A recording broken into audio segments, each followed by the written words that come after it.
السلام علیکم ملګرو د کرکټ په اړه سره درې مهم معلومات شریک کوم. نمبر باندې راشد خان سلبالیز کرکټ لیګ لنیزي هغه ولې نزي څه وجه ده هغه هم درته شریک کوم دوستانو. په انګلند کې چې کوم سلبالیز کرکټ لیګ کیږي او د هغې نه علاوه د بابر اعظم مینوال لپاره یو ډېر غټ د خوشحالۍ خبر راغلی چې په لنکا پریمیر لیګ کې بابر اعظم څه کارنامه کړې ده هغه هم درته شریک کوم. او د هغې نه علاوه د پاکستان او د افغانستان کوم ون ډے سیریز چې هغه اعلان شوی خو د هغې کنفرم تاریخونه د اول میچ د دویم میچ د دریم میچ هغه نو اعلان شوي هغه هم اعلان شوي دي. درې واړه معلومات په دغه ویډیو کې در کوم. ویډیو خپله مو ګورئ او د نور ملګرو سره ضرور شریک کړئ.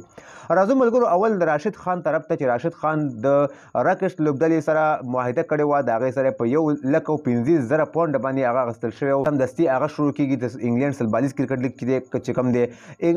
راشد خان کوم د انګلینډ سره چې کوم سلبالیز کرکټ لیګ دی د هغې سره چې کوم معاهده کړې وه د هغې نه وروسته شوی دی. راشد خان وایي چې کوم د افغانستان او د پاکستان کوم ون ډے سیریز چې روان دی دغه زما دپاره ډېر زیات مهم دی چې زه ریسټ وکړم زه دمه وکړم زه خپل ځان فټ وساتم. د هغه میچونو دپاره وایي چې د لیګ د کرکټ نه ماته د خپل وطن د کرکټ ماته د خپل افغانستان کرکټ ډېر زیات مهم دی. نو یقینا چې ډېره ښه پرېکړه یې کړې ده د افغانستان او د پاکستان کوم ون ډے سیریز چې روان دی ډېرې کمې ورځې پاتې دي هغې دپاره به هغه ریسټ وکړي د هغې دپاره به هغه دمه وکړي نو د میچونو دپاره به انشاءالله فټ وي. نو دغه د راشد خان په اړه باندې ډېر مهم خبر راغلی و. په دویم نمبر باندې اعظم مینوال لپاره یو ډېر غټ د خوشحالۍ خبر دا راغلی چې بابر اعظم لوبډلې په لنکا پریمیر لیګ کې میچ هم ګټلی دی او بابر اعظم مین اف د میچ راغلی دی 950 سکور یې کړي دي. بابر اعظم د لوبډلې 150 کړي وو مخالف لوبډلې 130 سکور باندې اوټ شوی دی. بابر اعظم د لوبډلې دغه میچ په 20 سکور باندې ګټلی دی او په دې سره بابر اعظم مین اف د میچ هم راغلی دی.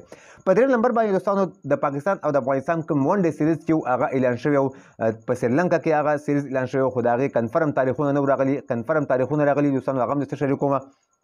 اولنی میچ دی په 22 د اګست باندې په همبټوټا کرکټ ګروم باندې.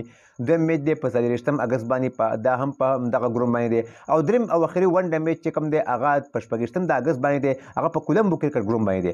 نو دوستانو د هغې هغه کنفرم تاریخونه چې هغه رال ما تاسو ته ویلو چې کله انشاءالله تاریخونه راشي تاریخونه اعلان شي هغه به تاسو سره شریک. دغه ون ډے سیریز د پاکستان او د افغانستان د دوه لوبډلو دپاره د دوه ټیمونو دپاره ډېر زیات مهم دی.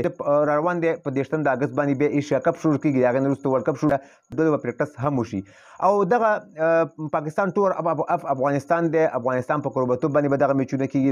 د دغه میچونو چې څومره هم ګیټ منی ده هغه به افغانستان ته ځي ولې چې افغانستان سیریز د افغانستان ګروم باندې حسابېږي دغه سیریز. نو دوستانو دغه و د کرکټ په اړه باندې درې مهم معلومات چې تاسو سره مې شریک کړل. د ویډیو کتلو ډېره مننه. ویډیو د خپل ملګرو سره ضرور شیر کړئ. نوي پیج د سلام فالو کړئ. تازه معلوماتو دپاره ښه وخت درته غواړم. د الله په امان.